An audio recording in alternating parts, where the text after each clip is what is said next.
Hey, shalom, brothers. Shalom. Hey, we want to give all praises to Yahweh, Ba'ashem, Yahweh Shai, Ba'ashem, Rakakadash. Hey, double honor to the apostles and elders that rule well. And peace and blessings to you brothers out there that keep his word and sincere on the truth. And also peace and blessings to you sisters out there that are listening. We wanted to come with a sit down going into the porches of the temple. When you look at the heathens, a lot of these heathens are able to come over here and they're able to flourish in our various communities. Case in point, I was talking to the brother, and I was telling him that, you know, a lot of these Elamites, they have communities, you know, in the suburbs of Dallas, you see, and a huge catalyst to that was what? The fact that they had these various temples, mosques, and things of that nature in a certain community, right? Because with that mosque, it's not just a place of worship; it embodies so much. You see, it embodies a standard. You see, and this is what we lack in our so-called community, man. See, our understanding about love is something that's very fickle and very emotional. You see, and it changes with the wind, man. That's why I talked about that in Jeremiah the 17th chapter. The heart is deceitfully wicked above all things. You can know it. Can we grab it right quick? Yeah. I don't want it to be dry talk. You know, the heart is deceitfully wicked above all things. Who can know it? So when we, our so-called Negro, Latino, Native Americans, our concept of love is based off of what makes us feel good and also acceptance, man. It is also, and that's very, you know, that's a very small aspect of what love is. Love is a standard. It's an obligation. You see what I'm saying? Go ahead, Al. This is Jeremiah 17:9. The heart is deceitful above all things and desperately wicked. Who can know it? That's right. When you look up that word heart in the Hebrew, is la, which means mind. You see? So when people say it's all about love and we need love in our so-called communities, they're actually correct. But what is love? You see? What's that? 1 John 5:3? Kind of the water out. Love is following after the commandments. You see? A set of rules that was given, that was bestowed unto us by Yahweh, by Yeshua Yahweh Shai. You dig what I'm saying? That's right. Go ahead, Al. Yeah. 1 John 5 and actually I started at verse 2. By this we know that we love the children of the Most High, when we love the Most High and keep His commandments. Verse 3, for this is the love of the Most High, that we keep His commandments, and His commandments are not grievous. That's right. His commandments are not grievous, man. And when we say you love somebody, you're basically treating that person how you want to be treated. You see, under the understanding of the law, statute, and commandments. You see, and that understanding was taken away from us, man. Right? Now we're dealing with Deuteronomy 28 and 54. If one brother want to grab that, I get it. To where when you see somebody that look like you, whether it be a so-called Negro, Latino, or Native American, man, that's automatic enmity, man. Hey, we even encountered that today. You know, we seen a Jake walking up the street that was looking kind of sketchy on a certain side of town, and automatically we was like, this guy up to something. You know, and it was probably true. You know, it was probably true. Yeah. You know, because we understand that the Lord actually, you know, created division amongst us, and that division that the Lord created amongst us was why the enemy was able to come in so smooth. You know, because Jake was already divided. When Esau came down on Gad, they were divided like a motherfucker. Oh yeah. You know, That's so right. what they were doing what? They were going to certain Gadite tribes, you know, and setting them against other Gadite tribes and making them invade them. You see that in the movie Apocalypto. You know, even the southern kingdom was divided, man. Yeah. You know, you had Judah beefing with Benjamin, and Levi beefing with this tribe. You know, so it's a divide and conquer aspect, and that's a curse. All right, because with that temple, going back to that temple, that was a place of unity. You know, That was a place of, you know, everybody coming and being like-minded. Just as we in this the revival of the third temple now, which is spiritual, when we all come together, we are in unison. We are in unity. Okay? We ain't gonna be going to camp and everybody's gonna be in one mindset, but then you got this guy over here talking about it's okay to eat pork. Right. You know? That's division. Okay? So when we cut these videos on, when we on the highways and byways, there's a level of unity as it was when we also came to the temple. Okay? It was a place of gathering. It was a place of sacrifice. You know? I guarantee you Jake felt happy when he was at that temple, man. Especially I'm going down, yeah, you know, probably going through something, go down to the temple, man, take my lamb down there and do a sacrifice, man, and you know, kind of, you know, get this off of my conscience. It made you feel better. Then you had the Levitical priesthood that was established, that was going before the Most High, you know, on behalf of the nation. We didn't even have that for a minute. Yeah. Okay, we didn't have, you know, the priesthood established where, you know, they was going and, you know, going in the Holy of Holies and, you know, repenting for other people. But now we have that, you know. That's right.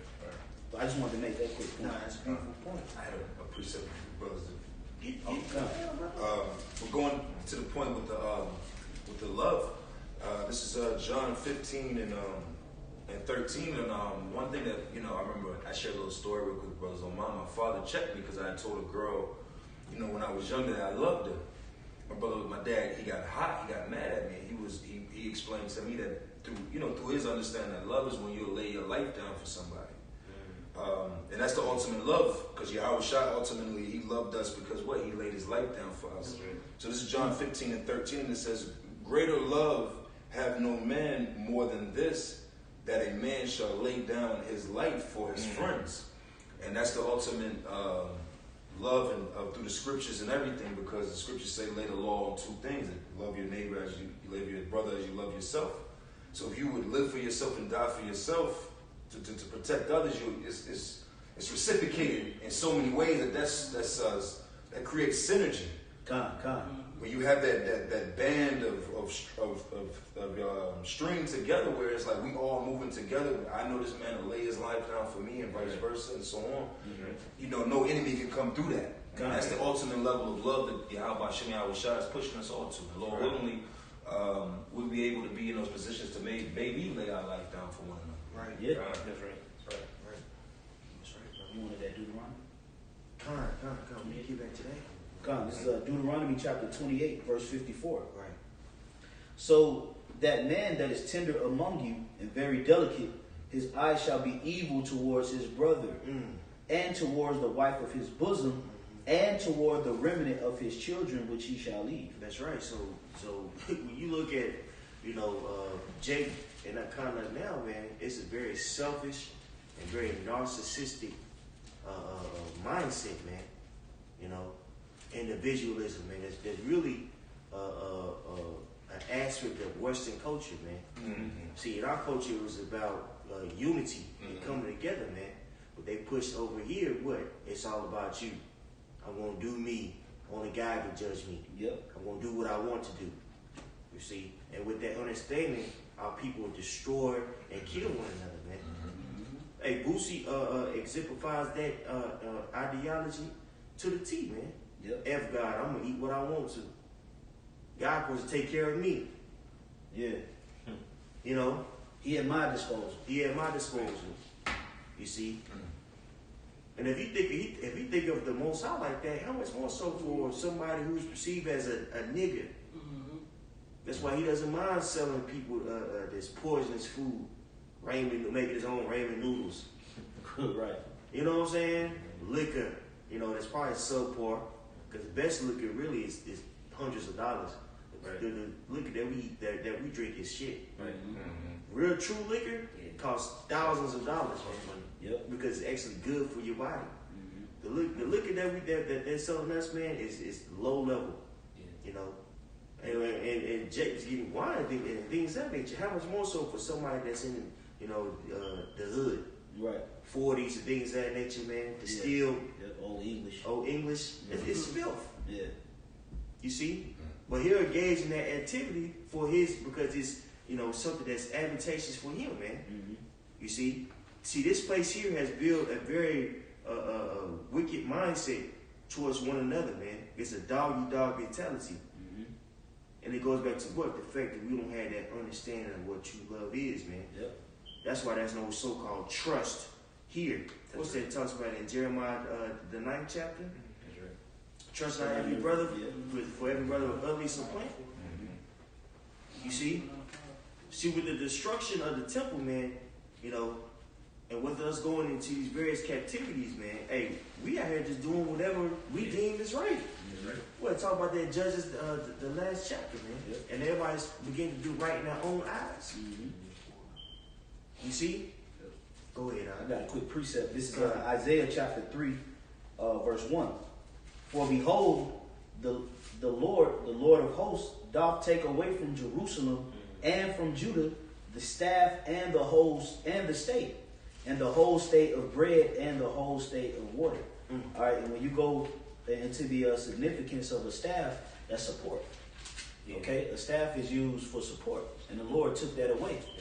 Okay, the Lord took the temple away. That's why He gave authorization, because that's spiritual. We went to the Ark of Titus today. Yeah, they were the ones that destroyed the second temple. Yeah, because it was destroyed the first time by who? By the Babylonians, which was Cushites. Mm-hmm. Okay, so Cush destroyed it the first time. It was rebuilt during the time of Darius, if I'm not mistaken.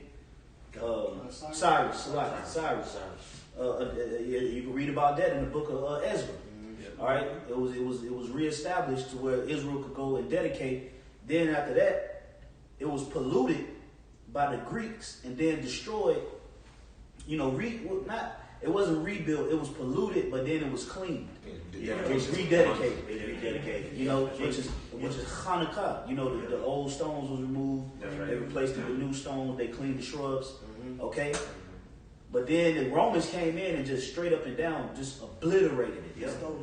Yep. Stole everything, man. They still got that stuff to this day. Yep. And because of that, because of the ransacking of our temple, we wasn't able to go into the holy. After that, we just declined. We just declined. We just went into it. We just fell away, bro. If I may, it was all spiritual because it's prophecy. Yep. Because when you read the scriptures, it was necessary. Mm-hmm. When you read in the book of Hebrews and you start to get the understanding of the Lord transitioning it from the Levitical priesthood to the order of Melchizedek, right. Yep. To from the animal sacrifice to the spiritual, to being spiritual. The temple. That's why the Lord said that the temple, that one stone shall stand. Yep. Because the temple had to go. It had to go. And Yahweh Shai gave us a foreshadowing of that when he died. Because the first thing that happened was what? The veil of the temple rent, which the veil was the partition between the one side of the temple and the Holy of Holies. Mm-hmm. And the significance behind that veil ripping or tearing apart was because Yahweh Shai was now that partition. That's right. He was that propitiation. To between Israel and the Most High. We leaned it's like because we leaned real heavy on the temple. We leaned heavy onto the Levitical priesthood. That's why when Yahweh Shai was on the scene, what happened? The high priest, they was filling themselves. Mm-hmm. They had the Sanhedrin. They had all of that time to build up the offices that they had. Mm-hmm. So the Lord had to erase it all to do what? Bring it, because the scriptures say what? If I could get one scripture, you don't mind? Yeah, I'm gonna finish this. Yeah. Somebody can get while he's finishing Ecclesiastes. Better as a thing. Oh yeah. It says this Isaiah 3:2. It says, the mighty man and the man of war, the judge and the prophet, and the prudent and the ancient, the captain of 50 and the honorable man, and the counselor and the cunning artificer, and the eloquent orator. All that was destroyed, man. And all those various men and occupations was found where? That's right. In the temple. That's right, man. Ooh, this heavy. You see what I'm saying? Mm-hmm. You see? So having that what's the word I'm looking for? I guess the correct would be epicenter. The epicenter of a culture is very, very important, man. You see, because with that place of worship it embodied so much. You see, it embodied social economics, you know, which is, you know, social society and economics mixed together. You see, you would go there, you know what I'm saying, and you know, basically your income was in-house. Yep. Right? And it started with what? With that standard, man. That manifests to a temple, that manifests into a way of life, a culture. You see? I know brother got some precepts, and then we'll get to that article. Because like through the scripture, matter of fact, will you bring that at Ecclesiastes? I got it real quick. That's Ecclesiastes 7 and 8. Better is the end of a thing than the beginning thereof, and the patient in spirit is better than the proud in spirit. Yes, it's better at the end of a thing, because what the scriptures read in Isaiah, the Lord got rid of all of that. Because the scripture, we know, the Lord knows that Israel is very carnal, very simple at heart. So we lean on that. We lean on the officers, and he looks like a prophet. He looks like a speaker. He looks like this. He embodies this. Israel always want to look to someone with a stature to lean on. But the Lord destroyed all that to do what? Bring it back spiritual. Because why? Everybody, the same thing gonna happen again, like what the elders going into. Why? Because it says that in Isaiah, the 14th chapter, that the stranger shall cleave onto the house. So that the way that we cleaved onto the temple of old is the same way, but the thing is, it's not going to be a building. It's going to be the men of the Lord. Right. They can't lean on the gate that's called beautiful anymore, and the structural beauty of it. We had all that, but now everything is spiritual. Now you got to lean on the men that the Lord set up to be those pieces, man. Starting with the apostles and elders on down. Right. That's right. Anybody have anything else? Anybody got anything else? Ask something real quick. This is on Hosea 3 and 4. Hold on.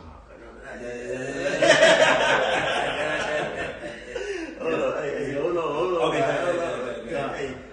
Go ahead. We gonna grab this. We gonna grab this right here. Go on. And then okay. This is from ancient.eu, ancient history encyclopedia, and the article is going into the temple in Jerusalem.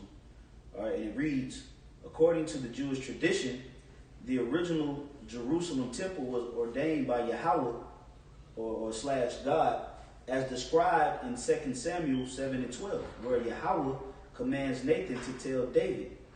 It says, when your days are fulfilled and you lie down with your ancestors, I will raise up. Okay, let's get that in the in the King James. Yeah, King James. It's 2 Samuel 7 and 12. Yeah, 2 Samuel 7 and 12. You know what I'm saying? Yeah.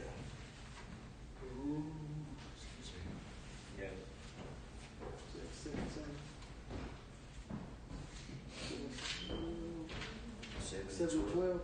All right, this is 2 Samuel 7 and 12. And when thy days be fulfilled, and thou shalt sleep with thy fathers, I will set up thy seed after thee, which shall proceed out of thy bowels, and I will establish his kingdom. He shall build an house for my name, and I will establish the throne of his kingdom forever. And right there, see, that was very pinnacle in our history, because beforehand we were basically nomadic people. So that's really us settling down, you know, in that land of Canaan, man. You know, you got to think we were warring and things of that nature. You know, during the time of Joshua, so us really just putting our foot down and really being able to establish a kingdom wasn't really King David, man. Because look what was going on in Judges. We were mixing and mingling with the heathen. Yep. You see, we were still warring, trying to take it over, and Jake was still committing apostasy, which is a fancy word that means basically worshiping idols and leaving your original beliefs. Thank you, brother. You see? So when he conquered, you know what I'm saying, the Canaanites and the Edomites, you see, he was able to set up that kingdom and place his son in a situation to where his kingdom was flourished. God. Go ahead, my bro. God. It says, as well as the post-exilic text, First Chronicles, they gotta be all fancy. Yeah. Okay, bro.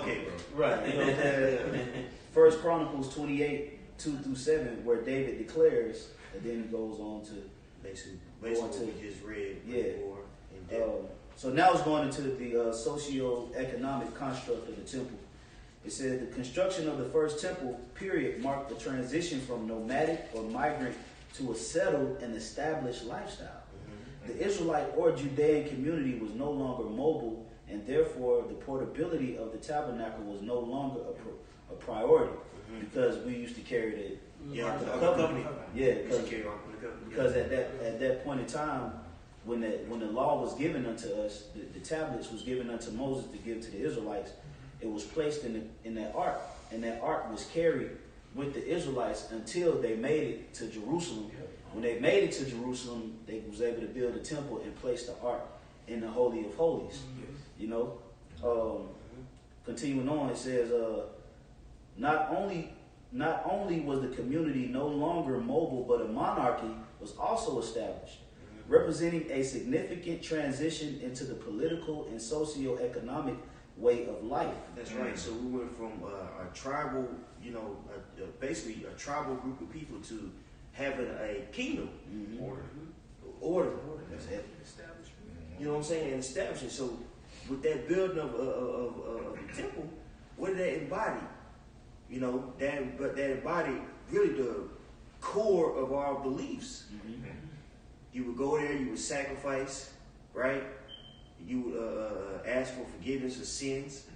And also, that's where we would get our, basically, instill in our children the law, statutes, and commandments, man, which is a culture. You see? It wasn't like a church, a Babylonian church now where you'll go and you be sitting in the pool pit with sister so-and-so, she all hot about it. Right. No, it was separate. The man would go and they would suck with one another, and the woman would go and they would suck with one another. Yeah. There was order. You even had it where even certain tribes wasn't permitted into certain parts of the temple. Right. You know, only you got to a certain point of the temple where it was only Levites in that thing. Yep. And then not even only Levites. Yes, then it was sons of Aaron, you know, the chief priest. So, you know, that's order. We don't have that. You go to the neighborhoods, you got black women, you know, hanging out at the corner store with niggas. Yeah. You know, knowing good and goddamn well she has nothing in common with 8 niggas. Her black ass at the store smoking Black and Miles. Yeah. You know, selling dope too. Selling dope too. You know, today. yeah, we seen it today. We got a good visual, which was all through the spirit.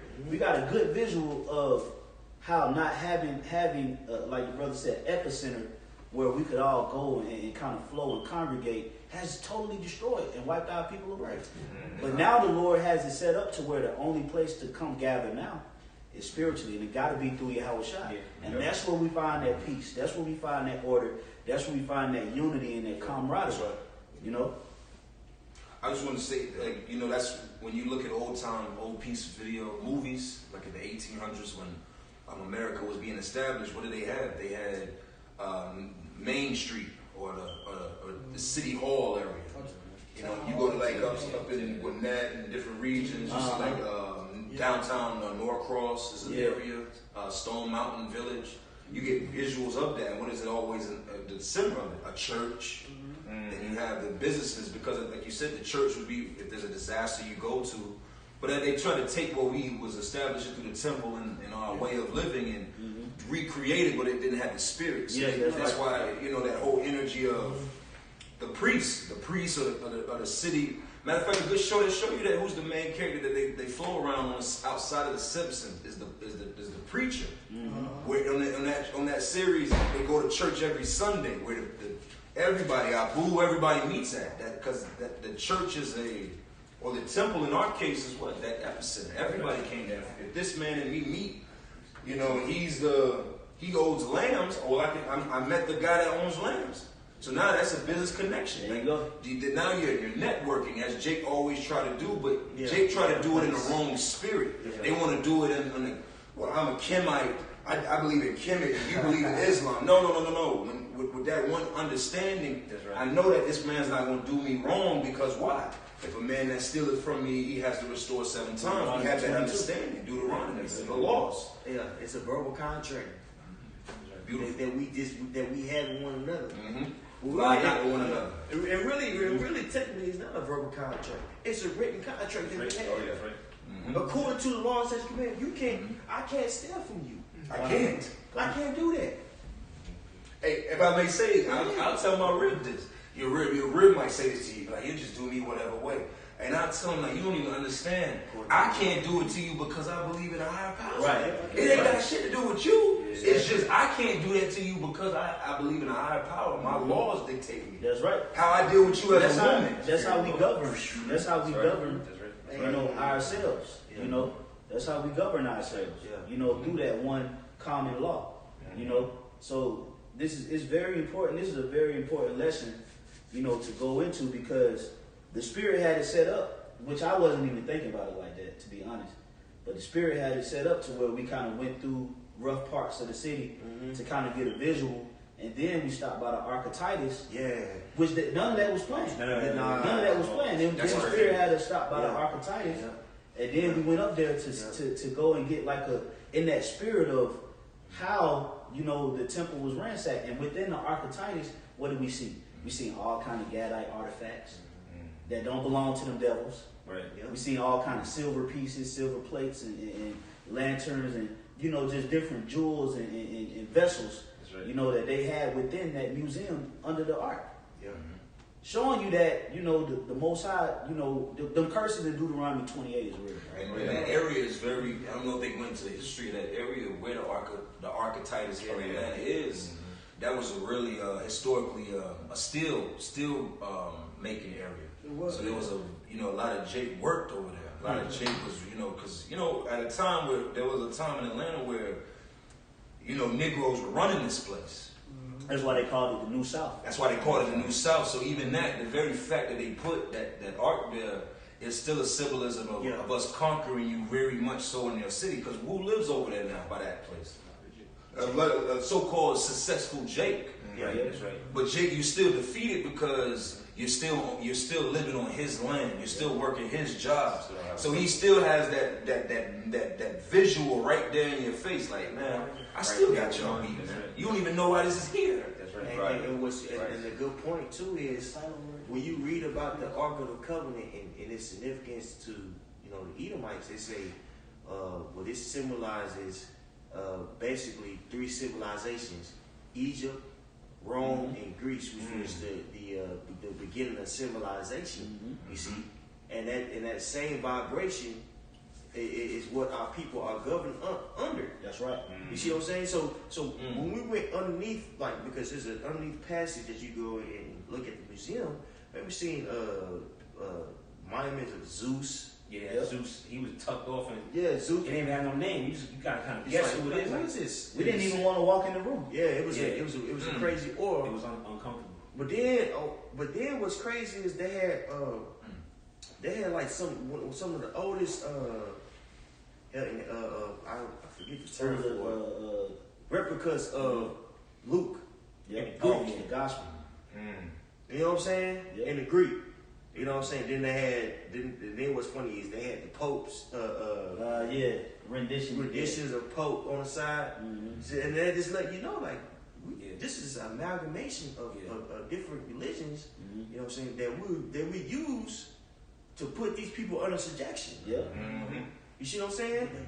Right there under the Ark. Under the Ark. Which that Ark commemorates, you know, the Edomites for ransacking and destroying the temple at Jerusalem. So Esau still pushes that as a pinnacle moment in their history. The demise of us. Yeah, right. You know? So that's why now this third temple is being rebuilt, but now it's not tangible. Okay? This is not a tangible, you can't put this third temple in the GPS. You know what I'm saying? Yeah, you know, you can't put it in, you know, we everywhere. I got something. Come on. Good, that's a good. So Acts 7 and 48, how you said that can't put it in GPS. Howbeit the Most High dwelleth not in temples made with hands. As saith the prophet, all right, heaven is my throne and earth is my footstool. What house will ye build me, saith the Lord? Hey, so the temple is really spiritual. All right, you know, and you know, going back to what brothers were saying about how Jake nowadays we basically don't have a temple but they go to those churches, and guess what? They're not fulfilled. Because that whole spirit of the church is, come one, come all. So they let Edomites in, but Jake doesn't have their own, place of worship that's designated for them. A spirit somewhere where they can, really dwell with the Lord. But that was it's a little bit more. Said the Lord, or what is the place of my rest? That was the point. You have some too, right? Yeah, that's what. Okay, come on. Just a little something quick to show you how important, the gathering of the temple was. And it's a beautiful point that the elder Machiavelli was saying. The temple was established or built during the time of Solomon. We all know who that was at the time in 1 Kings 6. But I just had a quick account of when King Josiah actually humbled himself when he came to the temple during the time of when Hilkiah was the high priest. So I'll read verse 8 and then skip to verse 14. So 2 Kings 22:8, it says, "And Hilkiah the high priest said unto Shaphan the scribe, I have found the book of the law in the house of the Lord. And Hilkiah gave the book to Shaphan, and he read it."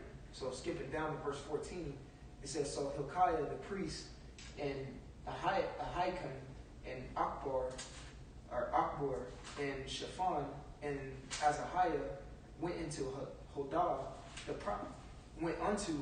prophetess, the wife of Shalom, and said, the son of Tikva, the son of Harhas, keeper of the wardrobe. Now she dwelt in Jerusalem in the college, and they communed with her." And when I got this word college, I was thinking that. the word college means an organization, an organized association of persons invested with certain powers and rights or engaged in some common duty or pursuit. Now you notice they went to Jerusalem. Yeah, right. Okay, that's where the temple is going to be located. Okay, that's where the Bishop Atazamam said earlier. There's 3 times out of the year where we go down to Jerusalem. Okay, and when you gather into the temple, you read the law. You're around individuals who have a common duty or pursuit with you.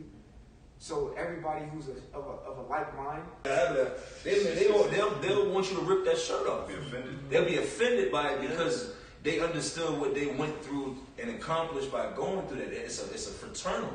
That's why the temple was mainly what? Now there was women there, but it was mainly a gathering of men, a fraternal order. That's why college is a heavy thing. And Esau took that away from us. But when you apply that to the temple, you held that near and dear. Like, this is mine. These are my letters. My alma. I hate to use their terminology, but to tie it in, this is my alma mater. Like Jake in the world will kill about their so-called alma mater. And the same thing happened with Boosie recently. He wore that sweater, that Kappa sweater, and they was getting, Jake was jumping out his throat, about that. Because they take it serious, which is the same thing with going up to, the brotherhood that we have now. It's the same thing, but it's in the spirit. That's right. Yeah, that's right, bro. I'm gonna continue on in this article. It says, I'm just reading back up. It says the tabernacle was no longer a priority. Not only was the community no longer mobile, but a monarchy was also established, representing a significant transition in the political and socio-economic way of life. Interestingly enough, within close proximity to the temple, a palace was established, architecturally symbolizing to the Israelites that Yahweh was working through the king. In a sense, the temple became the king's private chapel. So it was order that was set up because of the temple. Because of the influence of the temple, man. You see? And symbolically speaking, what's being set up in the spirit now. You see? Order. That's right. Okay? That's being set up, man. Which is very, very pinnacle for any organization, man. Yeah. A reverence to who's in charge. Okay? That's why this thing of ours is likened unto a body. What's that in 1 Corinthians, the 12th chapter? Yeah. Yep. You see? Perfect. A well-organized machine. Same thing with our with the temple. in the palace. It was a real organized machine. Everybody had, certain obligations that they played. And if somebody was off, whether it be a priest, whether it be the king, it was a reflection on the health of the body or the people. If a high priest was going off, that was something that was heinous. It wasn't just a small thing. Right. The sacrifice was something that's very particular. Yeah. Right.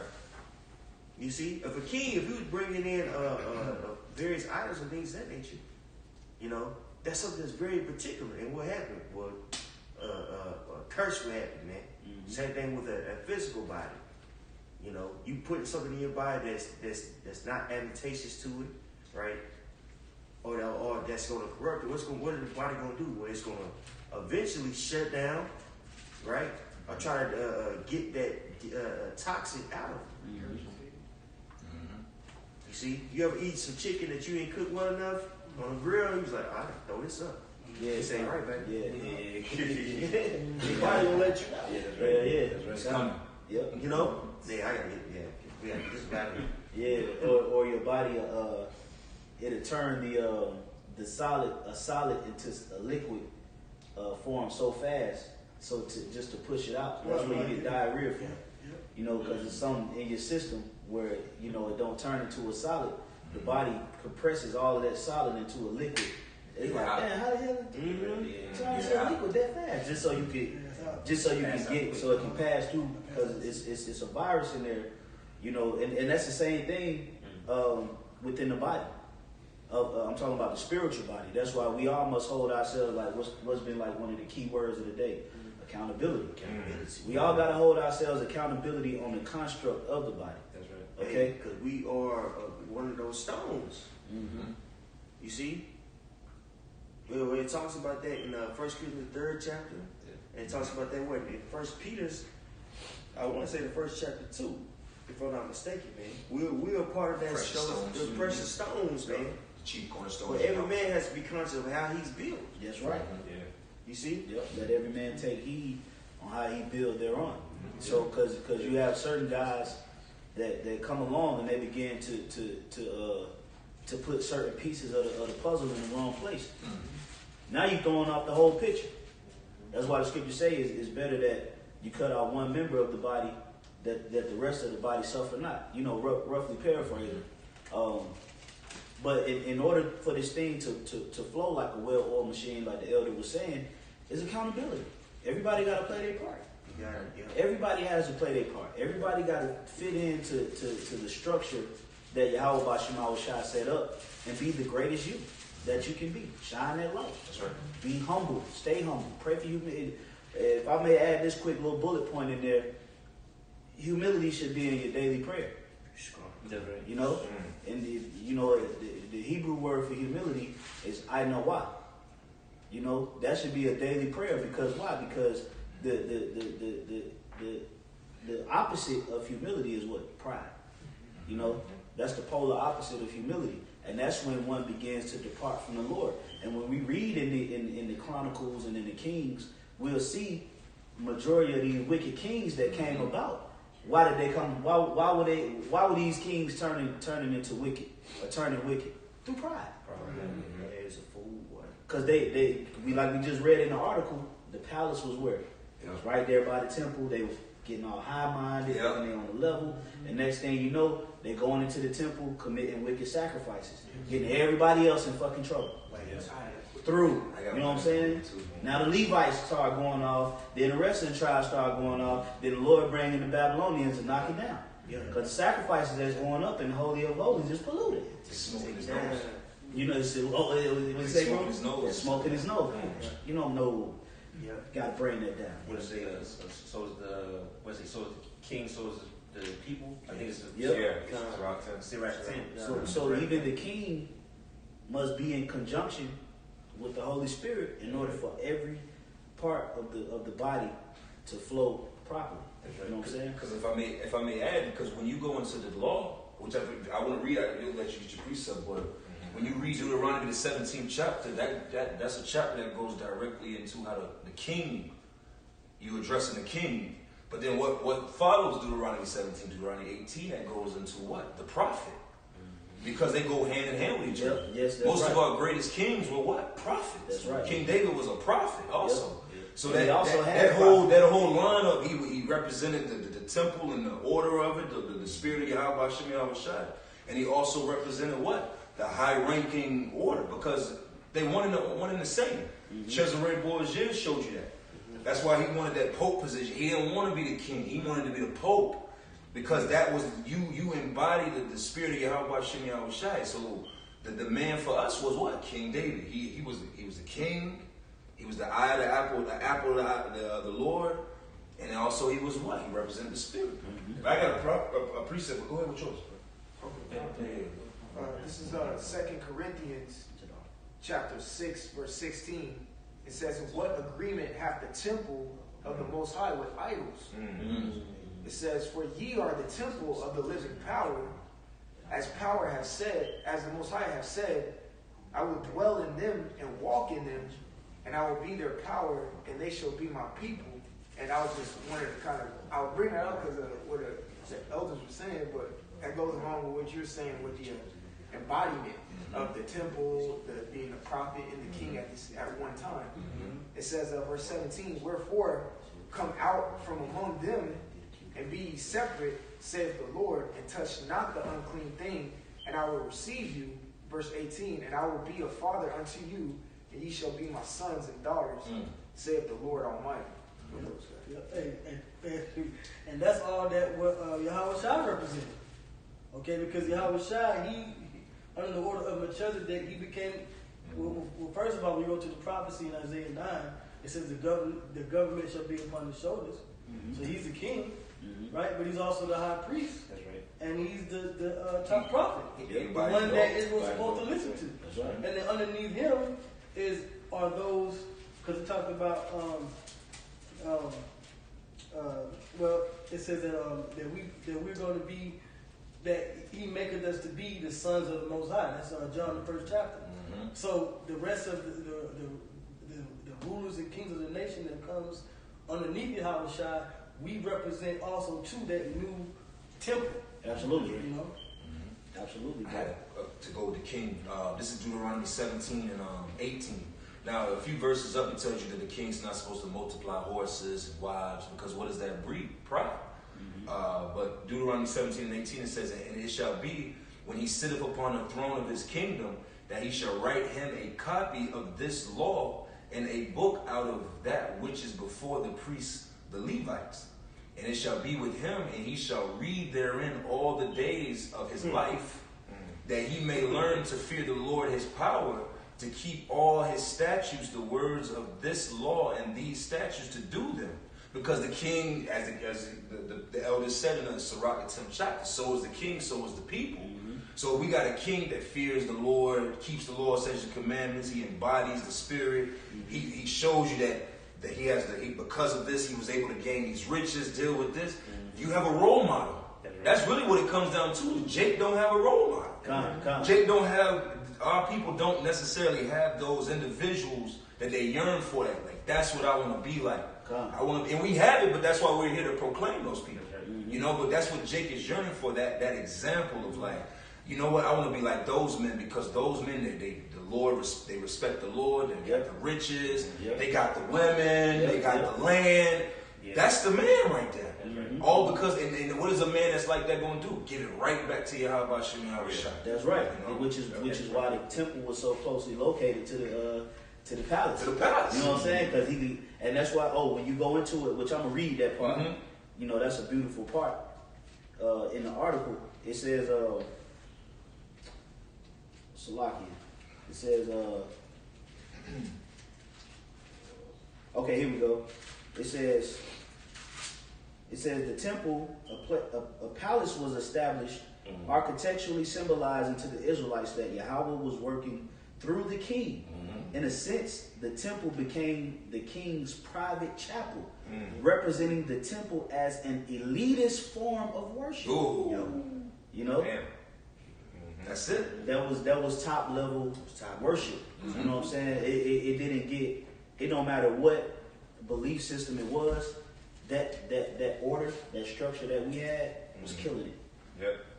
Nobody had that. They didn't have that level of order and construct that we had to worship our power. You know, and that's what separated the Israelites from the other nations. That's why it tells us, it was that Deuteronomy 4 and 6. It said, this is your wisdom in the sight of the nations. I can't remember exactly how it goes, but it was because we were a wise and understanding people, and how we governed ourselves. So that's why, you know, in these times now, you know, we've been speaking heavily on what? Self-governance. You know, governing your own self. You know, the scriptures say a man that have no rule over his spirit is like a broken city. But that's basically like not having a border around the temple. It's easily accessible. Your enemies can come in and destroy it. And that's the same thing with your spirit. There must be certain spiritual barriers that you don't cross. And you have to have a spiritual protection. You know, like if you get a warrant, if you get a car, you know, a car will usually come with some form of protection. All right? That's the same thing with our vessel. We have a vessel, a spirit inside the vessel, and we also must have a level of insurance or protection, which is what? The law, statutes, and commandments. It protects us from destroying our vessel where the temple dwells. That's right. You know? Now, if you destroy your vessel where the temple dwells, eventually what happens? I mean, if you destroy your temple where the spirit dwells, what happens? The spirit leaves you. Right. Because it's unclean. Right. It's not flowing properly. You nasty as hell. You know what I'm saying? I gotta get out of here. You know, it ain't, you know, he's just talking shit all the time. He's mean as fuck. You know, he's just an asshole. Right. He's not encouraging. Instant. He just loves instant gratification. He loves to feed his flesh and his desires. You know, he's not charitable. He's obnoxious. These are the things that corrupts that insurance policy. You know, and next thing you know, boom, you out of there. You're done. So this all goes back to having an elitist mindset when it comes down to your sacrifice. Yep. Now our sacrifices is not lambs and sheep and turtle doves. Now it's all what we say. It's what we do. We speaking, what we doing, what we exemplifying. We are that sacrifice. You see what I'm saying? And also, you know, symbolically speaking, we are that temple. You see, so we want to be as pristine as possible. And that takes what? Refinement of yourself. You see? That's right. You know? I'm going to finish it out real quick. It says, presenting the temple as an elitist form of worship, a concept that was strengthened by the power of the developing priestly class. So the priests had a role in the order of the temple that actually strengthened the power of it. Because that's why the priests had to always do it. They had to always be clean. They always had to wash their hands. They had to wash their body. And, you know, they had to stay on point. Because as they stayed on point and they continued to give the sacrifices of our nation, the Lord began to create a level of sacrifice that was uncanny. You know, nobody was able to understand how the Israelites was moving like this. You know, like these guys. That's why they bad. That's why when I can't remember, was it Queen of Sheba? Yeah, no, you're right. When she came and she was like, whoa. I think she thought she must slip the doorman. He started doing it with Solomon. Yeah, that's where it's at right there. That's cold. That's where it's at. Right? And we can be that. And you know, if I may add, what's so heavy about that lineage between the temple and King Solomon's house and what it represented is what? The fact that Solomon didn't get those riches because of his own will. He got that because he had the wisdom of Yahweh Bashem Yahweh Shai. And the riches was just kind of like the side effect of the spirit. Right. That's the thing about it. Like the scriptures give us the wisdom to understand what? Store thy treasures in heaven. And everything else, and the rest will be added to you. Set your heart upon the kingdom of heaven, everything will be added. So we have all these examples. And all of those went back to that lineage. And that's what we're striving to be representatives of. If we want to be those king priests. Oh, that's the scriptures. Can we get that? You mind if I get that in Revelation? Bring it out, bro. Oh, yeah, 5 and Revelation, yeah. Because the scriptures, the Lord says what? And also, if you get was it Exodus 19 too? Yep, that's it. Bro. Because the Lord already had it written in the spirit of what we were meant to be, but we fell off, which was the destruction of the second temple going into the third temple. You got a Revelation? This is Revelation 5 and 10, and has made us. Let me see if start the. Yeah. It says, and they sung a new song, saying, "Thou art worthy to take the book and to open the seals thereof, for thou wast slain, and hast redeemed us to the Most High by thy blood, out of every kindred and tongue and people and nation, and hast made us unto our power kings and priests." Kings and priests. There's levels to it, and that's what we're striving for. We're striving to embody in the spirit what it is to be a king of Israel, and what it also is to be a high priest of Israel. And that's what we're on the journey of. The Lord is training us up. That's why it says that there's an appointed time with the tutors and governors, because we're having to get this on the go to learn how to also be kings. And also be able to give the sacrifices. And that's captivity. In captivity. That's a hell of a combination. You're making us step our game up. Right. Yeah. You know, because if you just won, you bad. Yeah. If you just a high priest, you bad. That's true. If you just a king, you bad. But to embody both. Yep. In captivity. That's heavy. You know, in this, you know, where we didn't even have, you know, our fathers, you know, taught us, you know, how to abide as a priest or a king or anything like that. We just raw straight coming through the spirit. School of hard knocks, man. And that's what's going to separate, you know, the Israel of the Most High, that elite, the Israel of the Most High from everybody else. You know, but you got it, bro. You got that in the Exodus. It's just a little, and we shall reign on the earth. Yeah, because if you could, who could come against you? That's like we always like the bishop always pushed this point. Not to be long with it, but you always push that point about, you know, we always looking for the Lord to do certain things, but we already getting those things right now on how to be. Yep. And that spirit of being. Could you read that again real quick? That last. Yeah, it says, and has made us unto our power kings and priests, and we shall reign on the earth. Because when we have that understanding, it's not going. That's spiritual power to be able to reign as a king and a priest. These other nations, they're not going to have the kingly mind frame, the mind frame of war to step up against us. They're not even going to have the spirituality to step up against us. And that's two elements that they show you. Even Esau has that in his kingdom. He has the 3 city states. He has DC, that's his military. He has this financial side. He has his religious side, which is the Vatican. Once we get that, and we through the spirit, and we have that, and that energy of everybody under Yahushua, King David, the 12 apostles on down, no nation could come against that because there's too much spirit in that. That's right. It's just too much spirit. If I can make a point, adding on to your point, the fact that Israel, the elect is going to be the elites, man, because you got the gates of the kingdom. That's gonna be exclusive, and you know, 12 gates. The 12 gates. You ain't gonna be able to just stroll up in there.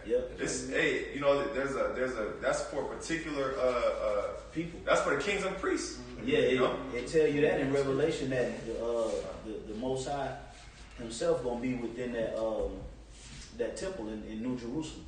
The Spirit of the Lord, like Yahweh Himself, gonna be dwell, within that. You know, so that right there alone is showing you that it ain't just gonna be anybody just crip walking down the streets of gold. You know what I'm saying? Just straight cooling it. Top notch. Yeah, it's gonna be the cream of the crop. Those that was with Yahweh Bashan Shai from the beginning. That's right. That was predestined. I have the scripture too. Okay, and we'll get a couple of more precepts. We'll go ahead and I got something real quick. This is Luke 17 and 20. It says, and when he was demanded of the Pharisees when the kingdom of the Most High should come, he answered them and said, the kingdom of the Most High cometh not with observation. Right? Because going into because we're going into the temple, but before it was a physical thing. The nations could come in and they could destroy the temple. They could see it. That's right. Okay, those are the Israelites that's their temple, that's their kingdom over there, right? But Yahweh Shai told him, look, the kingdom on the Most High is not going to come on observation. And like the brother said earlier, that you know, there's no GPS to go to the temple now. You know, Exactly. so it says, neither shall they say, lo here or lo there. For behold, the kingdom of the Most High is within you. So the kingdom, the temple, the Holy Spirit, Yahweh Shai, he dwelleth within you.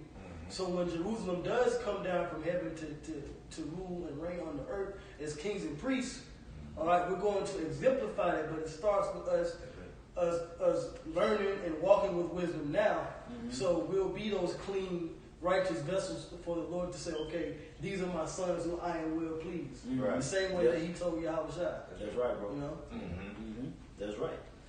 You know, and it just goes to show that, you know, the times that we're living in now is symbolic of the Lord reopening and rededicating that temple. That's right. You know, through the elect, which was the perfect way.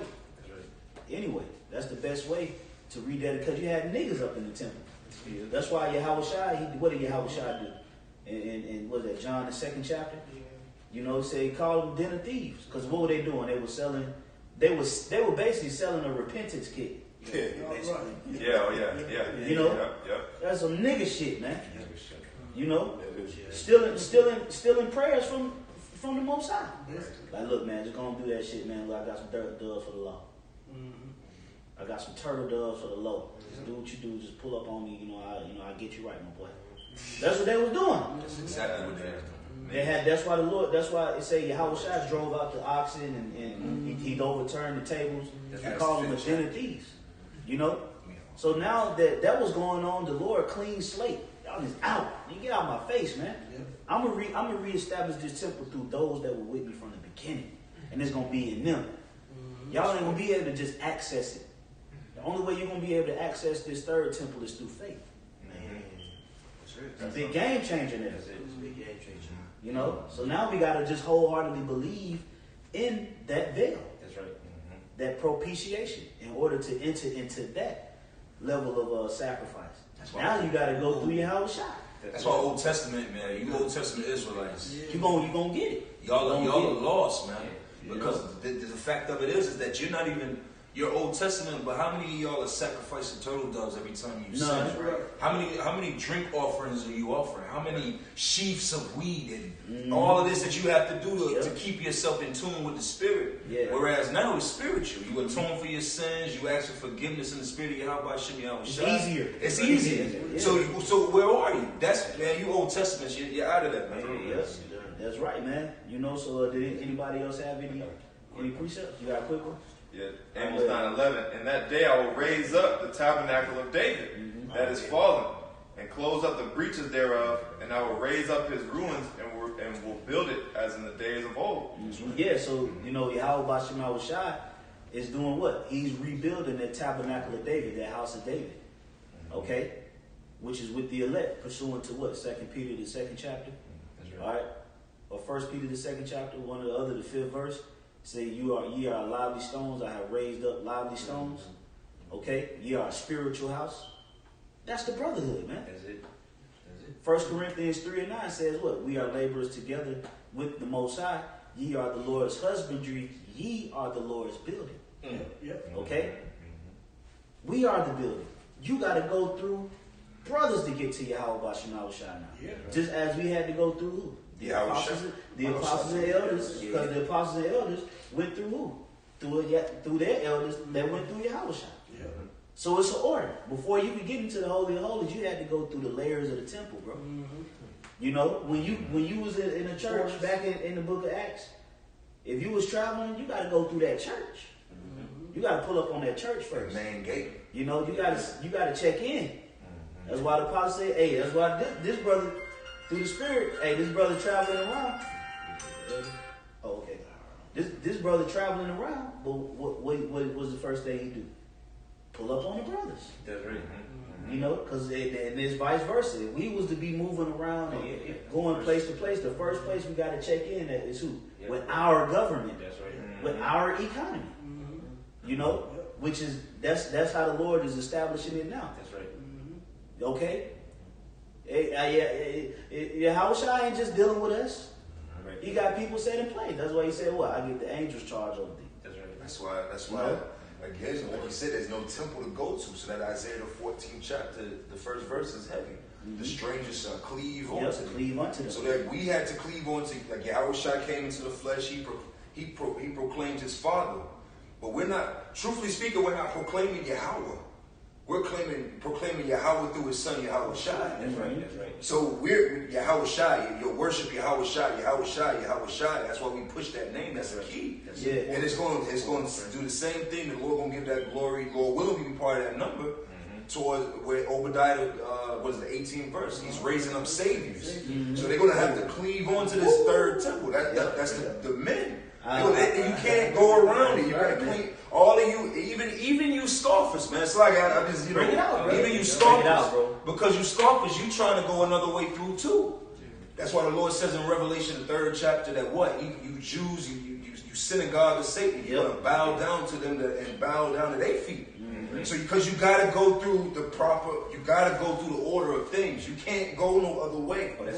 We can't go no other way but through the apostles and elders. That's right. That's how we had to. That's how we had to come. That's why we give double honors to the apostles and elders, because we entered into their work. Their labor. Yeah. Their labor. You know. That's right. That's right. Yep. Anybody has some? Nah, I end up on this. We close out on that. Kind of. This is the book of Hosea, chapter 3, verse 4.